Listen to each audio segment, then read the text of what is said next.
Hello दोस्तों, आज हम सीबीएसई का जो सैम्पल पेपर लॉन्च हुआ है उसको हम सॉल्व करेंगे। और ना कि सॉल्व करेंगे, एक क्वेश्चन से रिलेटेड जितने भी क्वेश्चन पॉसिबल होंगे वो सारे क्वेश्चंस हम लोग सॉल्व करने वाले हैं। तो चलिए दोस्तों स्टार्ट करते हैं और एक एक क्वेश्चन से जो जो पॉसिबिलिटी है वो सारी चीज़ें भी हम डिस्कस करेंगे। जैसा कि आप पहला क्वेश्चन देख पा रहे हैं मित्रों, पहला क्वेश्चन कह रहा है which one of the following is not the property of equipotential surface. पहली बात तो ध्यान रखो, इक्विपोटेंशियल सरफेस क्या होता है? ऐसा सरफेस यस बच्चों जिस पे हर पॉइंट पे पोटेंशियल कांस्टेंट होगा, उस सरफेस को हम इक्विपोटेंशियल बोलते हैं। पहली प्रॉपर्टी है they do not cross each other. बिल्कुल सही बात है बेटा, इक्विपोटेंशियल सरफेसेस कभी भी क्रॉस नहीं करते हैं। मान लीजिए सर क्रॉस कर गए तो बच्चों जहां पे क्रॉस करेंगे, एक रूल पता होगा आपको, नहीं पता तो पता कर लीजिए, इलेक्ट्रिक फील्ड जो होती है वो इक्विपोटेंशियल सरफेस के नॉर्मल होती है। इलेक्ट्रिक फील्ड अगर इक्विपोटेंशियल सरफेस के नॉर्मल होगी मित्रों तो हम लोग क्या करेंगे, बेसिकली इक्विपोटेंशियल सरफेस के नॉर्मल होगी तो इस पॉइंट पे दो नॉर्मल इलेक्ट्रिक फील्ड की आ जाएगी, और एक ही पॉइंट पे दो इलेक्ट्रिक फील्ड हो ऐसा पॉसिबल नहीं है। इसलिए पहला रूल इक्विपोटेंशियल के लिए बिल्कुल सही है। आई होप पहला रूल आपको समझ में आ गया होगा। बच्चों ऐसे प्रिपेयर करें, सैम्पल पेपर को इतना अच्छे से करें कि एक क्वेश्चन से जितने भी पॉसिबल क्वेश्चन हो वो आप करें और एग्जाम में सीधे सीधे क्वेश्चन आएंगे, ये मेरी गारंटी है। गारंटीड आपको मैं बात बता रहा हूं कि इसी के आसपास क्वेश्चन आते हैं, तो इसलिए अच्छे से हर टॉपिक को, हर पॉइंट को अच्छे से समझें।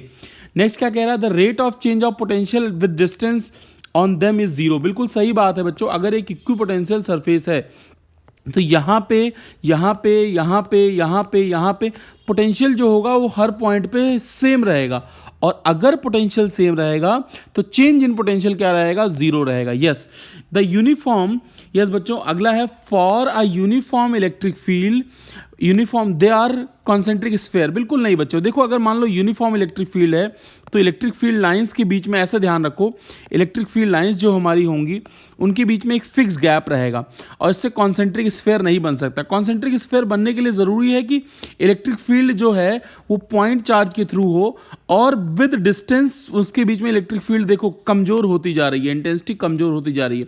तो तीसरा पॉइंट इसमें गलत हो गया और यही हमारा इक्विपोटेंशियल सरफेस की प्रॉपर्टी नहीं होगी। That is option 3 will be correct कि थर्ड प्रॉपर्टी इक्विपोटेंशियल सरफेस की नहीं है। क्योंकि बच्चे अगर ये आपको समझाई दिया मैंने बात, दे कैन बी इमेजनरी। बिल्कुल बेटा ये इमेजनरी होते हैं, तो पहला, दूसरा और चौथा ऑप्शन जो है वो इक्विपोटेंशियल सरफेस की प्रॉपर्टी होती है और तीसरा इसमें नहीं होती है। ऐसे ध्यान रखें, सिर्फ आंसर ना याद रखें तो ज़्यादा बेहतर रहेगा आप लोगों के लिए।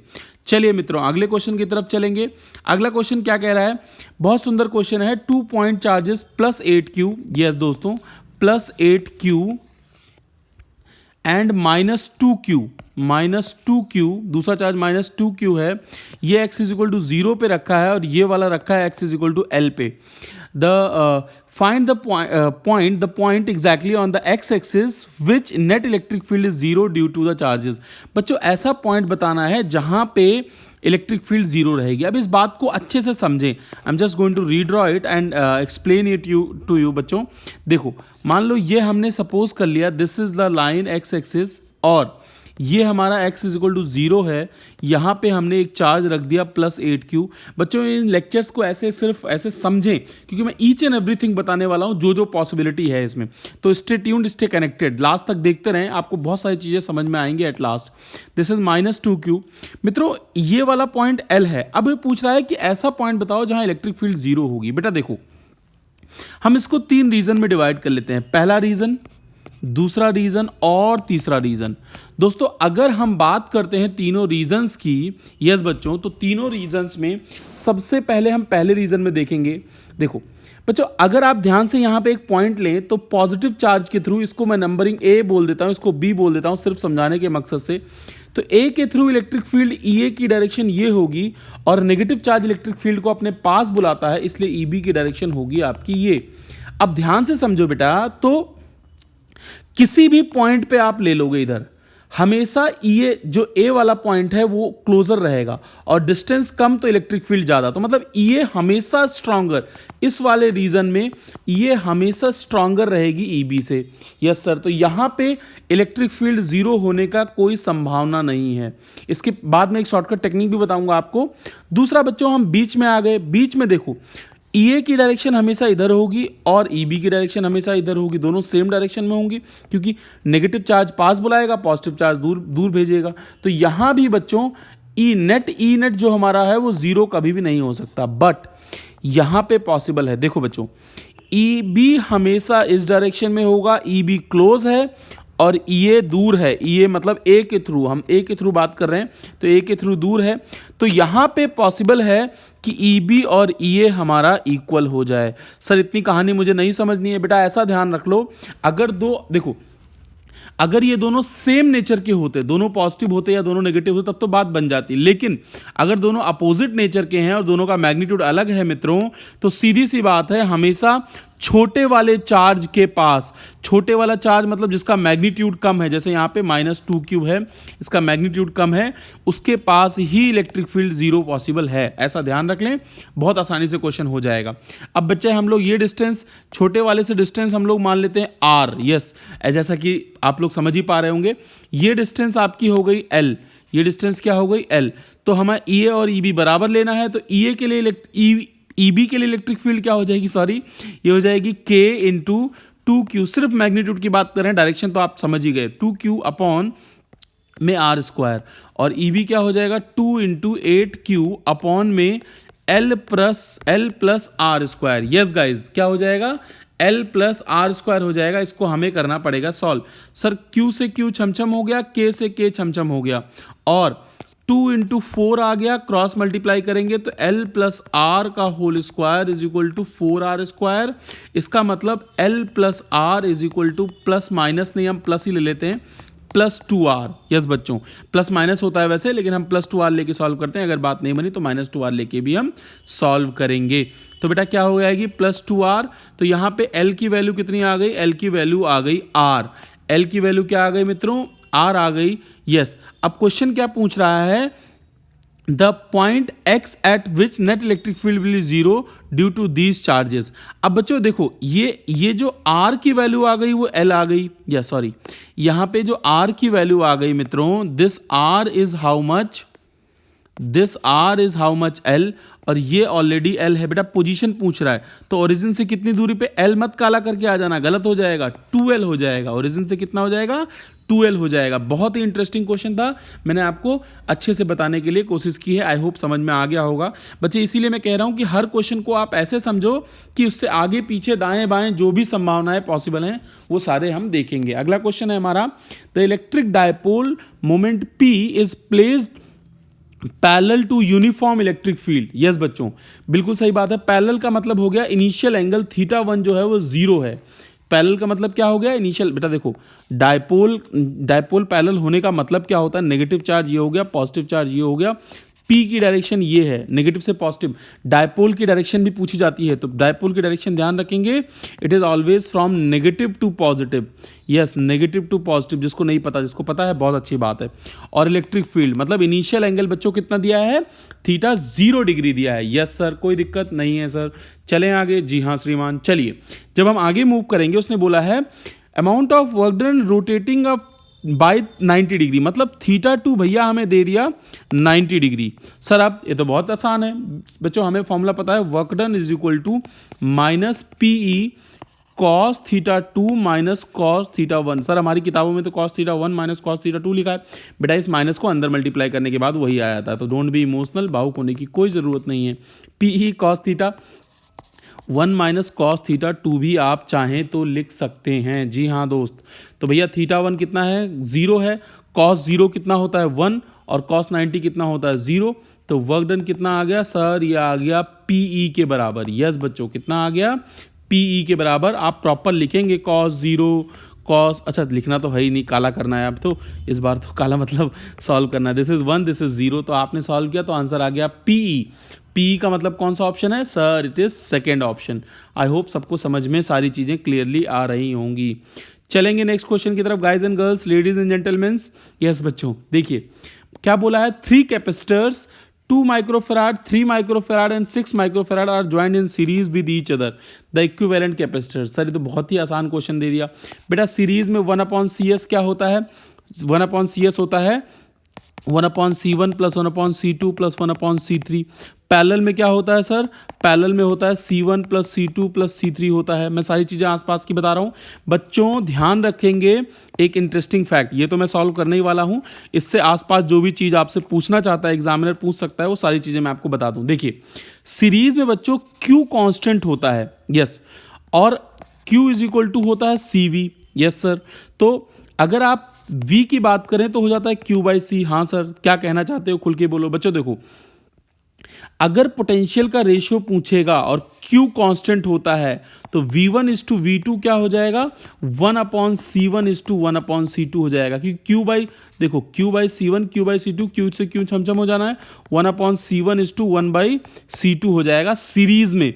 और पैरेलल में ऐसे ही पूछता है, देखो बच्चों पैरेलल में रेशियो पूछता है Q1:Q2 का। पैरेलल में क्या चीज कांस्टेंट होता है सर? पैरेलल में वोल्टेज कांस्टेंट होता है। तो पैरेलल में C1:C2 रेशियो में होता है Q1/Q2, ये ध्यान रखेंगे। और सीरीज में 1/C1:1/C2, मतलब C2:C1 ही होता है, लेकिन मैं ये यूज करना ज्यादा बेहतर पसंद करता हूं, क्योंकि मान लीजिए तीसरा चार्ज आ गया तो 1/C3 भी आपको मालूम रहे। ये तो हो गई अड़ोस पड़ोस की जानकारी। सर क्वेश्चन तो बहुत आसान था, आप ये फालतू बातें क्यों बता रहे हो बेटा? क्योंकि आपको नहीं पता कि यहां से सीधा कौन सा क्वेश्चन उठ के आ जाए। मैंने जैसा कि शुरू में ही बताया था, जो बच्चा लास्ट तक देखेगा हर चीज को समझेगा, ऑब्वियसली ही और शी लाइक उसका कंसेप्ट बनेगा यहाँ पे। खैर पॉइंट की मुद्दे की बात यह है 1/C सीरीज 1/2 1/3 1/6। जी हाँ बच्चों, अगर हम इसको सॉल्व करते हैं मेरे प्यारे दोस्तों, तो भैया हम लोग 1/CS एलसीएम सर लिखेंगे 6, ये हो जाएगा 3, 2 ये हो जाएगा 1। तो CS कितना आएगा सर? CS हमारे गांव में और आपके गांव में आएगा 1 माइक्रोफेराड। तो कितना हो गया? 1 microfarad is option 3 will be correct. चलेंगे क्वेश्चन नंबर 4 के बाद क्वेश्चन नंबर 5 की तरफ। हाँ सर बहुत आसान है। चलिए बच्चों, क्या कहना चाहता है? 2 point charges are placed in the medium of dielectric constant K। अच्छी बात है, डाइलेक्ट्रिक कांस्टेंट K 5 में रख दिया। चलिए, distance r between them, the experiences electrostatic force F, the electrostatic force between them in the vacuum same distance R will be. बेटा देखो बहुत ही आसान क्वेश्चन है, ज़्यादा दिमाग लगाने की ज़रूरत ही नहीं है। यस, इसमें आपको क्या करना है, आपको एक स्टैंडर्ड फॉर्मूला याद रखना है। ई आर का मतलब relative permittivity is permittivity of a medium upon permittivity of a free space. इसको हम के डाइलेक्ट्रिक कांस्टेंट का भी नाम देते हैं, या फिर इसका दूसरा नाम होता है F0/Fm, force in free space upon force in medium, या electric field in the free space upon electric field in medium. मित्रों हमें क्या मालूम है सर? हमको चाहिए F0, हमें Fm की वैल्यू। देखो बच्चों क्वेश्चन ने क्या बोला है, K का फॉर्मूला सर हमें मालूम है। हाँ सर आपको भी मालूम है और मुझे भी मालूम है कि F0/Fm होता है। Fm क्वेश्चन ने F बोल दिया है, F0 उनको चाहिए। क्या चाहिए? F0 चाहिए। और K की वैल्यू दी है 5। K की वैल्यू कितनी दी है? 5। तो F0 बराबर क्या हो जाएगा? 5 into Fm। Yes sir, 5 into Fm का मतलब 5 इंटू F। 5 इंटू F का मतलब which option will be correct? That is option A will be correct in this case. चलेंगे बच्चों question number next, that is question number 6 की तरफ। बच्चों Gauss theorem के ऊपर है। गॉस थ्योरम क्या कहता है? The total electric flux of a close surface के ऊपर खास ध्यान देता है। E.ds is equal to 1/ε0 times of total charge enclose in that. ये कहता है गॉस थ्योरम। सर ये बात क्यों बता रहे हो बेटा? क्योंकि हमें सारी बातें पता होनी चाहिए, सिर्फ क्वेश्चन रटने से हमारा काम नहीं बनने वाला। जी हाँ दोस्तों, तो क्या कहना चाहते हो सर आप? इसका मैं आंसर देना चाहता हूं और कुछ नहीं कहना चाहता। बच्चों क्वेश्चन कह रहा है कि इनमें से कौन सा स्टेटमेंट ट्रू है? All electric flux inside and और outside the Gaussian surface contribute. बिल्कुल नहीं बच्चे, किसी भी गॉसियन सरफेस के अंदर वाला चार्ज कंट्रीब्यूट करता है फ्लक्स में, इस सरफेस के बाहर वाले से कोई मतलब हमें नहीं है। तो पहला स्टेटमेंट हो गया हमारा गलत। First statement is 120% wrong. दूसरा बेटा क्या कह रहा है? दूसरा क्वेश्चन कह रहा है the electric flux depends upon the geometry. नहीं बेटा, ज्योमेट्री ऑफ गॉसियन सरफेस पे डिपेंड नहीं करता है। एग्जैक्टली ज्योमेट्री पे इलेक्ट्रिक फ्लक्स बिल्कुल डिपेंड नहीं करता।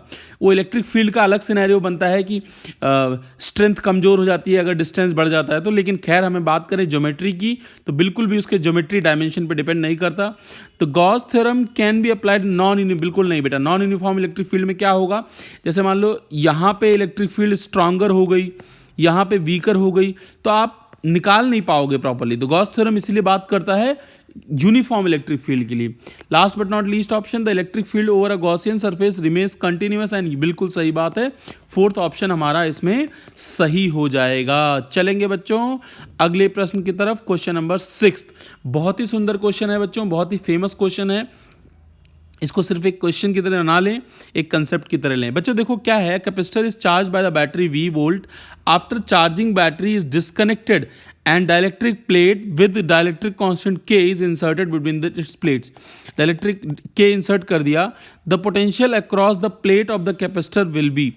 अब वो बोल रहा है कि हमारे को, देखो क्वेश्चन ने क्या बोला है कि कैपेसिटर है उसके बीच में V वोल्ट, मतलब इसको हमने बैटरी से कनेक्ट करके इसको V वोल्टेज तक चार्ज कर दिया। ध्यान से सुनेंगे बच्चों, V वोल्टेज तक चार्ज कर। इसमें दो तरह के क्वेश्चन बनते हैं, एक ये पूछा गया है, दूसरा मैं आपको बता दूंगा। यस बच्चों, V after charging battery disconnected, अब उसको चार्ज करने के बाद बैटरी डिस्कनेक्ट कर दिया गया, डायलेक्ट्रिक कांस्टेंट K, इसके अंदर K घुसा दिया गया, एक डायलेक्ट्रिक को हमने K इसके अंदर, K डायलेक्ट्रिक को इसके अंदर डाल दिया। सर K डालने से क्या होगा बच्चों, K डालने से सबसे बड़ा फर्क पड़ेगा, हमारा कैपेसिटेंस जो होगा C डैश वो हो जाएगा KC के बराबर। या मतलब जब आप मीडियम डाल देते हैं तो जितना डायलेक्ट्रिक कांस्टेंट होता है उतने टाइम्स कैपेसिटेंस बढ़ जाती है, जो आपको मालूम होगा, नहीं मालूम होगा तो मालूम कर लें बच्चों। लेकिन बैटरी को डिस्कनेक्ट कर रखा है, इसमें दो केसेस तरह के क्वेश्चन बनते हैं, पहला कि बैटरी डिस्कनेक्ट कर रखा है और दूसरा बैटरी कनेक्ट कर रखा है। दोनों में क्या फर्क पड़ेगा, देखो बच्चे, इसमें बैटरी डिस्कनेक्ट करने के बाद, बैटरी डिस्कनेक्ट करने के बाद डायलेक्ट्रिक को डाला है, और कभी कभी क्या करते हैं बैटरी कनेक्टेड होती है फिर डायलेक्ट्रिक डालते हैं। बैटरी डिस्कनेक्ट करने के बाद अगर बैटरी को डाला तो इस कैपेसिटर को मित्रों क्या करना है आपको, कुछ नहीं, बस ध्यान रखना है कैपेसिटर को एक फिक्स्ड अमाउंट ऑफ चार्ज दे दिया गया है, वो चार्ज उसको मिला हुआ है। मतलब अगर बैटरी डिस्कनेक्ट करने के बाद अगर उसमें डायलेक्ट्रिक डाला गया है तो चार्ज को कांस्टेंट ले लेना है। यस, और बैटरी अगर कनेक्टेड रही, बैटरी क्या रही बच्चों, अगर कनेक्टेड रही तो चार्ज एक्स्ट्रा आ जाएगा। सर फिर क्या कांस्टेंट रहेगा बच्चों, अगर बैटरी कनेक्टेड रही तो हमें पोटेंशियल को कांस्टेंट लेना है। इन दो बातों को आप ध्यान रख लें, कभी भी आपका क्वेश्चन गलत नहीं होगा। क्या सर, बैटरी डिस्कनेक्ट कर दी है तो कैपेसिटर का चार्ज कांस्टेंट रहेगा, और बैटरी कनेक्टेड रही तो हमारा क्या चीज कांस्टेंट रहेगा, पोटेंशियल कांस्टेंट रहेगा। अब खैर हम बात करेंगे क्वेश्चन की। अब वो पूछ रहा है भैया कि नया पोटेंशियल क्या हो जाएगा। पोटेंशियल जाहिर सी बात है बच्चों, घटेगा बढ़ेगा या कुछ ना कुछ होगा। सर कैसे निकालेंगे, बहुत आसान है बच्चों। देखो सर, हमें बचपन में हमारी मैडम ने पढ़ाया था या सर ने पढ़ाया था, Q बराबर CV होता है। आप बोल रहे हो Q कांस्टेंट है, हाँ, तो नया Q मतलब देखो Q पहला केस हमने मान लिया कि ये हो गया, और V उस केस में क्या था, Q/C था। पहला इक्वेशन इसको हम मानते हैं, जी हाँ बच्चों, फर्स्ट इक्वेशन हम इसको मान लेते हैं, V = Q/C। यस, अब क्या करेंगे सर, बैटरी जब डिस्कनेक्ट कर दी गई तो पोटेंशियल तो हमारा V डैश हो गया और वो Q/C डैश। सर क्योंकि Q कांस्टेंट है लेकिन कैपेसिटेंस तो बदल गया, तो नया V डैश = Q/C डैश। हाँ सर, तो Q/C डैश का मतलब K × C, पुराना C, और Q/C हमारे पास क्या है सर, V है, तो ये हो जाएगा V/K, that is V dash = V/K। बहुत फेमस रिजल्ट है बच्चों, that is option 3 will be absolutely correct in this case. मुझे उम्मीद है आप सबको ये बातें समझ में आ गई होंगी। चलेंगे नेक्स्ट क्वेश्चन की तरफ। बहुत ही सिंपल क्वेश्चन है बच्चों, the best instrument to accurately measure the EMF। बच्चों इसका आंसर तो होता है पोटेंशियोमीटर। क्यों, सारे रीजन दे रहा हूं। देखो मीटर ब्रिज तो भैया इसका काम ही अलग है, ये तो हमारा अननोन रेजिस्टेंस निकालने के काम आता है, तो इसका तो काम ही अलग है। एमीटर एंड वोल्ट मीटर नहीं हो सकता क्योंकि एमीटर करंट नापता है, तो ये ऑप्शन हो गया। सर वोल्ट मीटर और पोटेंशियोमीटर में, देखो बेटा पोटेंशियोमीटर की अपनी शॉर्ट कमिंग्स हैं, उसकी अपनी कमियां हैं कि बहुत बड़ा होता है, लेकिन हमारा जो एक्चुअल में हमारी जो ये होती है पोटेंशियोमीटर की बात करें तो पोटेंशियोमीटर ओपन सर्किट में काम कर सकता है एक बैटरी के लिए। जी हाँ बच्चों, एक ओपन सर्किट के लिए, एक बैटरी के लिए काम कर सकता है, लेकिन वोल्ट मीटर ओपन सर्किट में मतलब ये EMF तक मेजर कर सकता है, ये EMF नहीं मेजर कर सकता। इसके क्रॉस जैसे ही करंट पास करोगे बैटरी से करंट ड्रॉ कर लेगा, और बैटरी से करंट ड्रॉ कर लेगा तो हमें क्या मिलेगा, पोटेंशियल मिलेगा। जी हाँ बच्चों, पोटेंशियल मिलेगा। तो that's the best thing that we can do with potentiometer. तो इसका आंसर बच्चों 120% पोटेंशियोमीटर हो जाएगा। चलेंगे बच्चों नेक्स्ट क्वेश्चन की तरफ। नेक्स्ट क्वेश्चन हमारा क्या है? The electrical current an electrical current is pass through the circuit containing two wires same material. बिल्कुल सही बात है। मटेरियल सेम का मतलब बेटा मटेरियल प्रॉपर्टी बताता है रेजिस्टिविटी, तो रो सेम है दोनों का। कनेक्टेड इन पैरेलल, दोनों को पैरेलल में कनेक्ट किया, ये भी अच्छी बात है। वो पूछ रहा है मतलब दो हमने रेजिस्टेंसेज ले लिया, आप ऐसा मान लो बच्चों, दो रेजिस्टेंसेज ले लिए R1 और R2, इनका रो सेम है, अच्छी बात है। लेंथ एंड रेडियाई, मतलब length L1 is to L2 is given to us, that is 3:2, and radii R1 is to R2 is given to us, that is 2:3। सारी बातों को हमें नोट करना है बच्चों। अब वो पूछ रहा है करंट किस रेशियो में रहेगा। बच्चों देखो, पैरेलल में हमें बचपन में सिखाया गया था कि सर पैरेलल में हमारा वोल्टेज सेम रहता है। यस सर, V1 और मतलब अगर हम बात करें तो V1 is equal to V2 होगा। बच्चों आपने इसको अलग, अगर इन सैम्पल पेपर को अलग तरीके से सॉल्व किया हो तो आई डोंट नो, बट बेटा देखो मैं एक सिंपल ट्रिक से समझाने की कोशिश कर रहा हूँ हर क्वेश्चन को, कि आपको कंसेप्ट भी हो जाए, आपकी चीज़ें भी क्लियर हो जाएं, और एग्जाम में आप अगर इससे आगे पीछे भी क्वेश्चन आए तो आप कर पाओ। खैर, अगर अच्छा लगे तो दोस्तों को जरूर शेयर करना, और सब्सक्राइब करना तो कहने की ज़रूरत ही नहीं है। चलिए, V1 is equal to V2 होगा मित्रों, मतलब I1 R1 is equal to हो जाएगा I2 into R2। Yes sir, अगर I1 बाई I2 हम लोग निकालेंगे मेरे लाल, तो ये हो जाएगा R2 बाई R1, क्योंकि V1 और V2 इक्वल है। हाँ सर, ये बात तो समझ में आई, क्योंकि बेटा पैरेलल में पोटेंशियल दोनों का क्रॉस सेम है। अच्छा सर, I1 और I2 का क्वेश्चन पूछ रहा है रेशियो। हाँ बेटा, I1 होता है, देखो बच्चों, I1 इज इक्वल टू, मैं प्रॉपर लिख देता हूं पूरा, that is equal to R2 divide by R1, और R2 होगा रो मतलब resistivity L2 by A2। Yes sir, rho L1 by A1, rho से रो छम्मा छम्मा हो गया, छमछम हो गया, कैंसिल हो गया। यस, तो sir I1 is to I2 क्या आएगा? Sir I1 is to I2 आएगा L2 into A1 upon L1 into A2, L1 into A2, sorry L1 into A2 आएगा। चलिए मेरे लाल, अगर ऐसा हुआ तो हमें क्या क्या गिवन है जरा देखते हैं।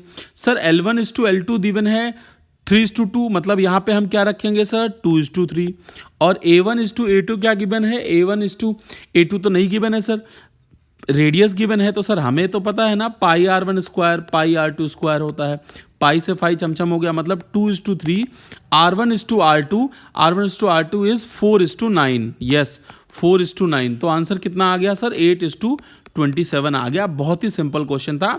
मैंने सिर्फ बेटा टाइम थोड़ा ज़्यादा हो सकता है ज़्यादा ले रहा हूँ, तो आप 1x 2x 3x कर सकते हैं। यूट्यूब पे तो बहुत समझदार हैं आप लोग तो, लेकिन बच्चे कंसेप्ट में सारे बताने की कोशिश करूँगा, तो ऑप्शन आपका 3 सही हो जाएगा। चलेंगे मित्रों अगले क्वेश्चन की तरफ। मुझे बिल्कुल उम्मीद है कि आपको एकदम क्रिस्टल क्लियर समझ में आ रहा होगा। चलिए बच्चों, अगला क्वेश्चन क्या कह रहा है मित्रों? अगला क्वेश्चन बहुत ही सिंपल है। वो कहना चाहता है बाय इंक्रीजिंग द टेम्परेचर, अगर हम टेम्परेचर बढ़ाते हैं, यस बच्चों, तो specific resistance of the conductor and semi conductor. बच्चों देखो, स्पेसिफिक रेजिस्टेंस रो को बोलते हैं। रो होता है रेजिस्टिविटी। बच्चों क्या होता है, जब हम टेम्परेचर बढ़ाते हैं ना, तो इसके कंडक्टर है या सेमी कंडक्टर है, इसके अंदर जो, पहले कंडक्टर की बात करते हैं, कंडक्टर के अंदर हमारे इलेक्ट्रॉन्स बहुत तेज़ी से मूव करने लग जाते हैं, और फ्री इलेक्ट्रॉन्स आपस में टकराते हैं, तो उनकी रेजिस्टिविटी बढ़ जाती है। तो क्या हो जाती है? स्पेसिफिक रेजिस्टेंस कंडक्टर्स का क्या हो जाता है बच्चों? कंडक्टर्स का अगर आप बात करें तो इंक्रीज हो जाता है। यस बच्चों, तो इसका ग्राफ वगैरह भी आप लोगों ने किताबों में देखा होगा, इंपॉर्टेंट है। यस, और सेमी कंडक्टर्स के लिए बेटा क्या होता है, जब आप टेम्परेचर बढ़ाते हैं तो जो कोवैलेंट बॉन्ड होते हैं सेमी कंडक्टर्स में, जो बॉन्ड्स जिनसे बना होता है, आगे आप पढ़ोगे सेमी कंडक्टर चैप्टर में, तो हमारे कोवैलेंट बॉन्ड के टूटने से माइनॉरिटी कैरियर्स, आप ऐसा जान लो कि बॉन्ड के टूटने से एक्स्ट्रा इलेक्ट्रॉन्स प्रोड्यूस होते हैं, एनर्जी, तो वो ज़्यादा करंट फ्लो कराने लग जाते हैं। तो सेमी कंडक्टर्स में हमारा डिक्रीज होता है रेजिस्टिविटी, और कंडक्टर्स में हमारा होता है इंक्रीज। इसलिए ऑप्शन 3 इसका सही हो जाएगा। इसलिए बेटा अल्फा पॉजिटिव लिखते हैं। अल्फा होता है कोफिशिएंट ऑफ, यस बच्चों, रेजिस्टिविटी बोल दो आप, तो coefficient of resistivity alpha positive होता है कंडक्टर्स के लिए, क्योंकि पॉजिटिव का मतलब बढ़ना, और अगर अल्फा की बात करो तो नेगेटिव होता है किसके लिए? सेमी कंडक्टर्स के लिए। यस बच्चों, तो सेमी कंडक्टर्स के लिए अल्फा नेगेटिव होता है, इसीलिए उनके लिए क्या हो जाती है, वैल्यू डिक्रीज हो जाती है। यस बच्चों, तो this is the thing that we have to understand. मुझे उम्मीद है आपको ये 10 क्वेश्चन अच्छे से समझ में आए होंगे। हम बाकी क्वेश्चंस को हम लोग नेक्स्ट लेक्चर में मैं अपलोड करूंगा, नेक्स्ट वीडियो लेक्चर अपलोड करूंगा। ये 3-4 दिनों में मैं पूरा सैम्पल पेपर आपको विद अच्छे तरीके से, बहुत बड़ी वीडियो मैं जानबूझ के नहीं बना रहा हूँ क्योंकि आप लोग इतना कंसिस्टेंट नहीं रह पाते, नहीं पढ़ पाते हैं। तो बच्चों इस वीडियोज़ को 2-3 बार देखो आप, इसके आसपास से जो भी प्रॉबिलिटी होगी क्वेश्चन की वो आपसे सॉल्व हो जाएंगे। तो थैंक यू दोस्तों, चैनल को सब्सक्राइब कर लो। बहुत सारे शॉर्ट्स, क्वेश्चंस, एमसीक्यूज आपको यहाँ पे मिलते रहेंगे हर लेवल के।